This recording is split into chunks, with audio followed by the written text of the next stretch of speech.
Hey, so what do you got going on over the holiday break for Well, over winter break, I plan on making some taxidermy pieces to sell for extra cash. Okay, so taxidermy, like what are you taxidermying? I taxidermy rats mainly, especially in the autumn and the winter. In the springtime, I'll taxidermy baby piglets, but those come from a farm about 3 hours away. And unless they've had piglets, which usually happen in the spring, they don't have a supply for me. So rats and piglets, those are about the same size. Have you ever tried anything smaller? I've tried mice, but they're a little bit more difficult, especially when it comes to dressing them up. I can't sew that. Okay, so what does the taxidermy process entail? Well, it's a 2-day process. So first you have to partially thaw the rat, but you don't want it all the way thawed. You want it partially frozen. It makes it easier to skin it. That way you don't accidentally nick the skin. If you nick the skin later on when you're going to stuff it, you have to super glue it back together. And that's kind of a pain. And then you have to brush the fur out just right to cover up the fact that you made a mistake. Okay, so how long have you been doing that? I've been taxidermying rats and piglets for about a year now. Okay, so since you've done it more than once, Mhm. do you like it? Do you like doing it? I do enjoy it. I like to put like a soothing movie on or maybe an episode of Hannibal and then skin the rat and clean it. And then what you have to do is you have to make sure you get all the muscle tissues out and make sure you get all the skeletal parts out. I think the hardest part about skinning the rat is making sure you don't nick the eyelids. You have to kind of cut over the eyeball just right. And then getting the tail out is usually pretty difficult. Everybody thinks that a taxidermy rat has its own tail. It actually doesn't have any of its skeletal parts, muscular tissue, or organs left in it at all. Hmm. It's actually just a pelt, and then you have to re-sculpt the head. Or if you're like me, I clip right behind the nasal cavity so I can keep the teeth intact. And then you just kind of pull their little skin suit back up over a sculpted head that looks like a peanut. And then you have to fill the body cavity with cotton, but not too much that it looks like a sausage, just enough that it actually has like a rounded kind of an oval shape to look natural. And then you have to pose the feet just right, and you have to let it set with a little bit of borax. The borax is the antimicrobial, so it kills all the bacteria in it. Also helps to dry and shrink the pelt. And then once it kind of dries, you go in and you back stitch it on the inside. And you have to find just the right color thread to blend with the fur. So I don't like doing tricolored rats because sometimes you have to change the color of the thread midway through. I try to find a rat that has a solid color on its back because it's easier to conceal.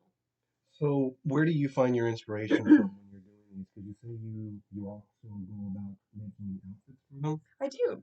Okay.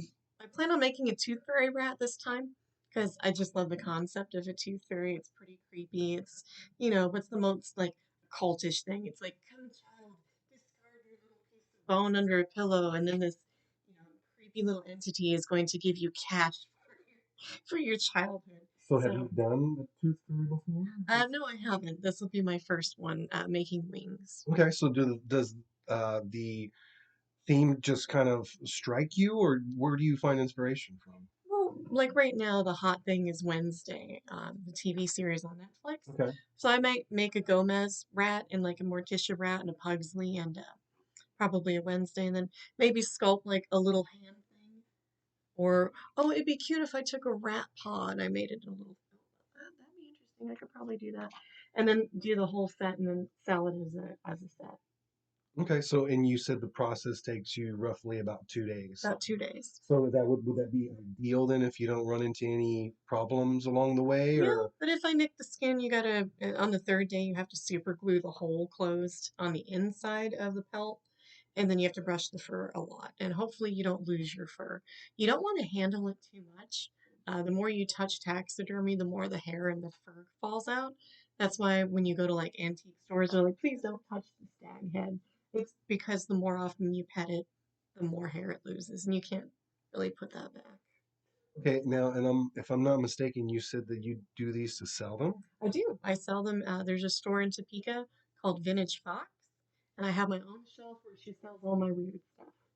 Okay, so what, why taxidermy though? What got you into doing taxidermy? Did you see it in a TV show or something? Because if I'm not mistaken, I think didn't the guy in 40-Year-Old Virgin didn't he do stuff like that also? Is that where you got the idea from, or I how did you stumble upon I'm going to I think taxidermy? that's the right actor, Steve Carell. Yeah. But I don't think it was 40-Year-Old Virgin. And that one he played with action figures like you do. This one was Dinner with Somebody. That's the one you're thinking Okay. Okay. So yeah, I think it was still Steve Carell. of. I think we're kind of nerds together, but I like it. So it's just a purely money making It's money making, and I find endeavor. it soothing. Like I put on a TV series like Hannibal, and and then he carves people up and cooks them beautifully, and I'm a chef, so I enjoy watching that. And then I'm carving up my little rat to make him look super cute.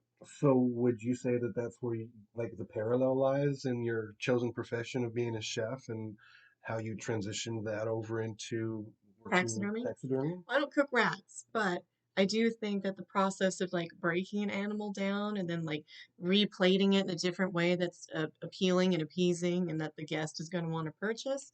I guess it's the same thing when you're making sauces, and soups, and stocks, and when I'm stuffing a rat's ass. Okay. So Parallels. is it just the taxidermied rat in an outfit, or do you ever do what are they dioramas? Dioramas? Yeah, I Uh-huh. have a whole box of miniatures downstairs. Oh, So sometimes I make like a little library for them. I'd love to make like a little kitchen for them. That'd be super cute. Oh, what if I could do a Hannibal rat cooking another rat? that's It's a little dark. I like it. I bet it would sell. probably. I'm sure there's The lady I sell through, she also goes to oddity expos and sells some of my stuff as well. okay. So she wants at least 14 pieces of different types of art from me before March, for before the next expo. Okay. So it sounds like you're definitely going to be keeping yourself busy over the break, huh? We'll show at least get 4 rats. We'll see where we can go from there. I used to do the eggs with emu teeth, but my farmer passed away, so now I need to find a new emu farmer.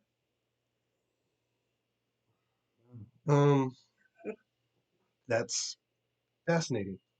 And I'm glad that you found a hobby that you can really not only get some, monetary value out of, because that's not important, honestly, but it's nice that you're able to do something that you can pursue, and also, yeah, be able to make a little bit of money off of that. Oh yeah. So do you do it whenever you find the time, or if the need arises, or how does that work? Typically time. That's why winter break I can crank out more pieces.